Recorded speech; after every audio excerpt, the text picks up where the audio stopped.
Hello everyone, welcome to career information. BDL जो Bharat dynamics limited defence के under आता है, मिनिस्ट्री ऑफ डिफेंस के अंडर कुछ वैकेंसीज निकली, आपको ये करियर के पेज पे मिल जाएगा। अगर इसका आपको नोटिफिकेशन भी आपको दिखा देता हूँ। ओके, सो ये नोटिफिकेशन है। लगभग 4 जुलाई से फॉर्म आपको ओपन हो जाएंगे। अब तक जनरेट नहीं हुई ऑनलाइन एप्लीकेशन की लिंक। 15 दिन तक आपको फॉर्म भर सकते हैं। इसका जो लिंक आएगा, एप्लीकेशन लिंक, वो आपको डिस्क्रिप्शन में मिल जाएगा 2-3 दिन में, जब भी वो जनरेट हो जाएगा उनके साइट पे, ताकि आप डायरेक्टली फॉर्म भर सकते हो। बाकी आपको ये जो नोटिफिकेशन है, पीडीएफ आपको डिस्क्रिप्शन में मिलेगा इसी पोस्ट के। बाकी तो कुछ इंपॉर्टेंट चीज़ें आपको मैं जस्ट बता देता हूँ। बाकी तो आपको इन डिटेल आपको नोटिफिकेशन में पता चल जाएगा। अगर कोई क्वेरी तो आप कमेंट बॉक्स में पूछ सकते हो। जनरल मैनेजर एचआर, बाद में deputy general manager, medical officer, assistant manager safety, ये 4 पोस्ट अलग अलग है। ओके, बाद में आपको यहाँ पे दिखेगा कि मैनेजमेंट ट्रेनी जो फ्रेशर्स लेते हैं, जीईटी जैसे ग्रेजुएट इंजीनियर ट्रेनी लेते हैं या फिर मैनेजमेंट ट्रेनी लेते हैं। तो यहाँ पे मैनेजमेंट ट्रेनी है। तो यहाँ पे आप देख सकते हो कि अलग अलग पोस्ट के लिए, इवन एमबीए के लिए भी अच्छी खासी वैकेंसीज है। और medical officer safety new projects, जो डीजीएम की पोस्ट है उसके लिए भी एक वैकेंसी है।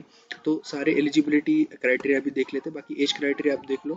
लगभग एमटी के लिए, मतलब जो मैनेजमेंट ट्रेनी है उसके लिए तो 27-28 है, जो मोस्टली होता है क्योंकि ये फ्रेशर्स के लिए। बाकी तो आप देख सकते हो 35-35 मेडिकल ऑफिसर सेफ्टी के लिए, सेफ्टी मैनेजर के लिए।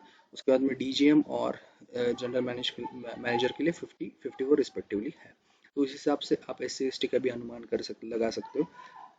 बाद में जो अभी इनका एलिजिबिलिटी है, एक्सपीरियंस है, तो अब जैसे मैंने बता दिया है कि पहले 4 पोस्ट के लिए थोड़ा बहुत एक्सपीरियंस की ज़रूरत है। बाकी मैनेजमेंट ट्रेनिंग्स में जो भी है, आपको एक्सपीरियंस की ज़रूरत नहीं। बाकी वैकेंसीज भी हर एक पोस्ट के लिए, हर एक इंजीनियरिंग डिसिप्लिन या फिर एमबीए का डिसिप्लिन के लिए बता दिया है। और उसमें ये भी बता दिया है कि किस कैटेगरी के लिए ज़्यादा है। तो ओपन और ओबीसी के लिए ज़्यादा है, तो वो लोग अप्लाई कर सकते हैं।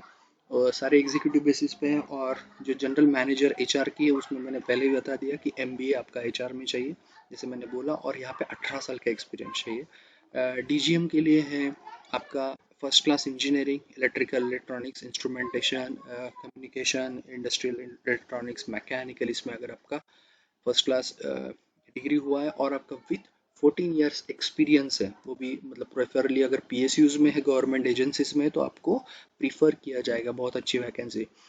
Yes, nature of expert experience भी उन्होंने बता दिया। तो अगर इस रिलेटेड आपका है या फिर किसी का है, तो उनके साथ आप शेयर करो।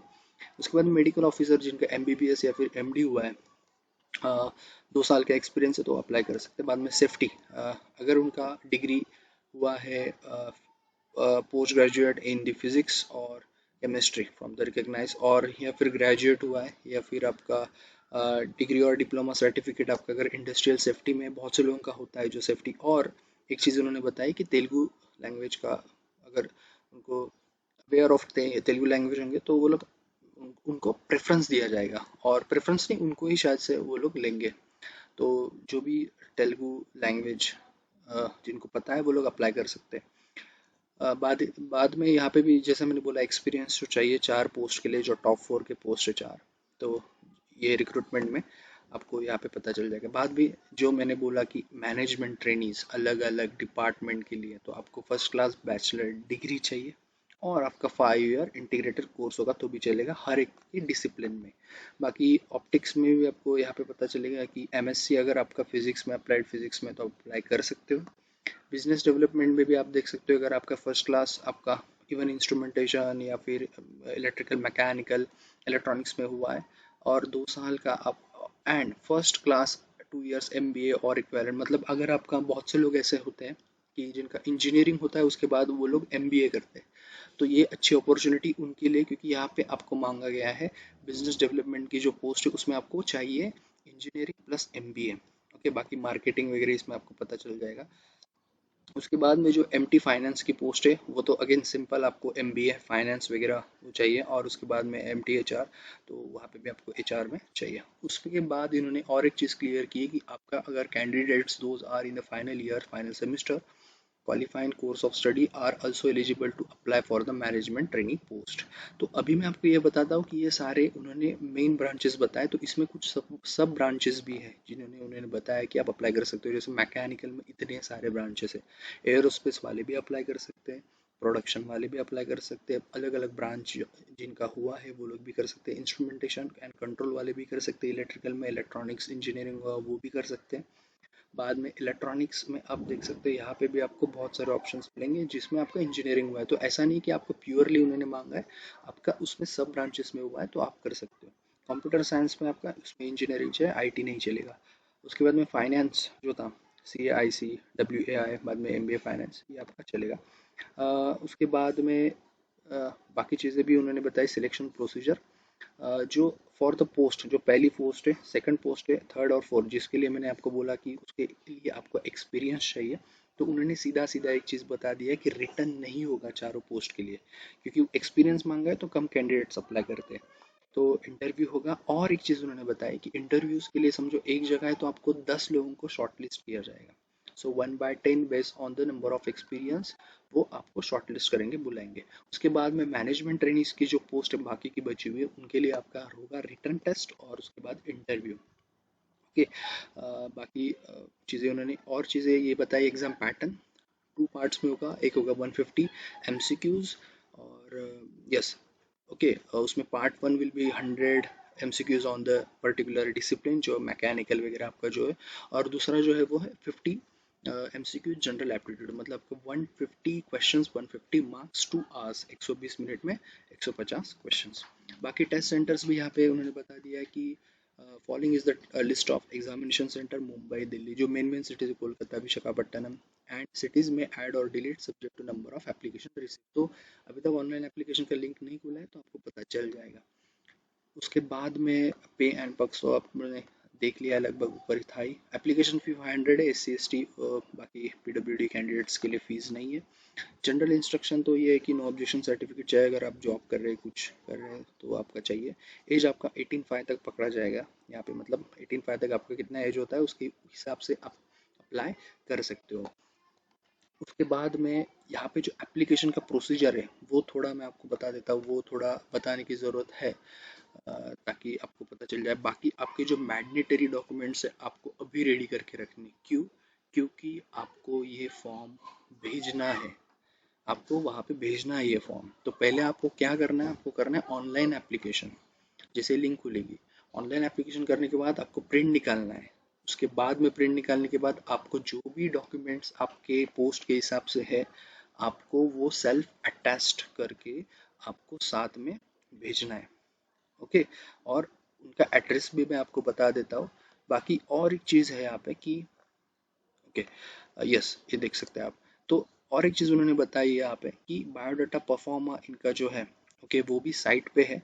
जो टॉप 4 पोस्ट के लिए अप्लाई कर रहे हैं, जो एक्सपीरियंस पोस्ट के लिए अप्लाई कर रहे हैं, उनको ही वो भरना है, बाकी लोगों को भरने की ज़रूरत नहीं है। और दूसरी चीज़, जो भी रजिस्ट्रेशन स्लिप आएगी वो भी आपको प्रिंट करके रखना है फ्यूचर यूज़ के लिए। और आपका जो एप्लीकेशन फॉर्म आएगा उसके साथ आपके, जैसे मैंने बोला, आज ही आप डॉक्यूमेंट रेडी करके रखो क्योंकि आपको भेजना ही है।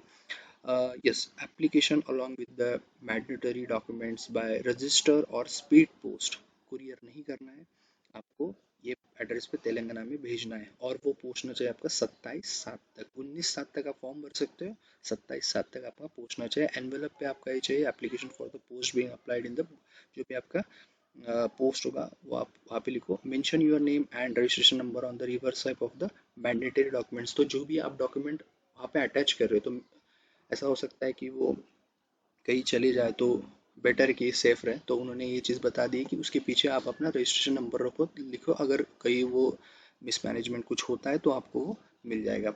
Okay, so in case of non receipt of registration slip, biodata form with other mandatory documents by BDL within the stipulated yes date, तब तक नहीं पूछता तो आपका रिजेक्ट हो जाएगा, वो भी लिस्ट को जारी कर देंगे जिनका जिनका क्या प्रॉब्लम्स की वजह से रिजेक्ट हुआ है। बाकी यस 4 तारीख, 19 तारीख, 27 तक पूरा भेजना है। टेंटेटिव अभी कुछ नहीं बताया है, depend on the pandemic situation, लेकिन आपको फॉर्म भरना है और तुरंत भेजना है, तो जितने जल्दी आप फॉर्म भरोगे उतने जल्दी आप भेज सकोगे। तो आपका जो भी स्पेशली जो टॉप 4 है पोस्ट, उनके लिए तो एक्सपीरियंस सर्टिफिकेट वगैरह आपको सब रेडी करना पड़ेगा, और जो बाकी मैनेजमेंट ट्रेनीज है वो भी जल्दी जल्दी फॉर्म भर दो 4 तारीख के बाद, ताकि आप फॉर्म आपका टाइम पे पहुंच सके। बाकी अगर कुछ क्वेरी होगी तो पूछ सकते हो। ये जो बायोडाटा परफॉर्मा है ये सिर्फ और सिर्फ टॉप 4 के लिए मैनेजमेंट ट्रेनिंग्स के लिए नहीं, मैं आपको वो भी दिखा देता हूँ। मेरे पास एक 2015 का है, आपको दिख रहा है स्क्रीन पे, ये जो है बायोडाटा फॉर्म। यहाँ पे आपको सब डिटेल्स भरने हैं, जो भी टॉप 4 के लिए, मतलब जो भी एक्सपीरियंस पर्सन है उनके लिए ये परफॉर्म हमने जनरेट किया है। तो आपको ये साथ में भेजना है और एक कॉपी रखनी भी है साथ में, ताकि आपको फ्यूचर यूज में हर चीज़ की कॉपी बना के रखो ताकि आपको यूज होगी। ओके, तो ये सारी बातें हैं। ओके, तो ये फॉर्म से रिलेटेड अगर आपको कोई क्वेरी है तो आप कमेंट बॉक्स में पूछ सकते हो। आपको ये पीडीएफ भी डिस्क्रिप्शन में मिलेगा, और ऑनलाइन लिंक एप्लीकेशन है वो भी आपको 2-3 दिन में जब भी जनरेट हो जाएगा मैं उसमें अपडेट कर दूंगा। बाकी सब्सक्राइब करो चैनल को, ताकि जो भी नए नोटिफिकेशंस आए आप तक पहुंच जाए, और जो भी नए डिटेल्स होंगे मोस्टली, क्योंकि नोटिफिकेशन तो खैर आ जाते हैं, लेकिन जो बड़े बड़े नोटिफिकेशन वो पता चल जाते हैं, लेकिन कुछ चीज़ें होती है जो पता होना ज़रूरी है। तो ये जो भी आपको क्वेरी होगी तो आप कमेंट बॉक्स में पूछ सकते हो, और सब्सक्राइब करो, लाइक करो, कमेंट करो, जो भी एलिजिबल है उनके साथ शेयर करो। मेरा टेलीग्राम चैनल भी है ये चैनल का, ओके, तो यूट्यूब चैनल का, तो आपको टेलीग्राम चैनल की भी लिंक डिस्क्रिप्शन में है, आप उसमें ऐड हो सकते हो। बाकी तो आपको ये चैनल पे पूरा दिख जाएगा। Okay, so all the best all of you, thank you.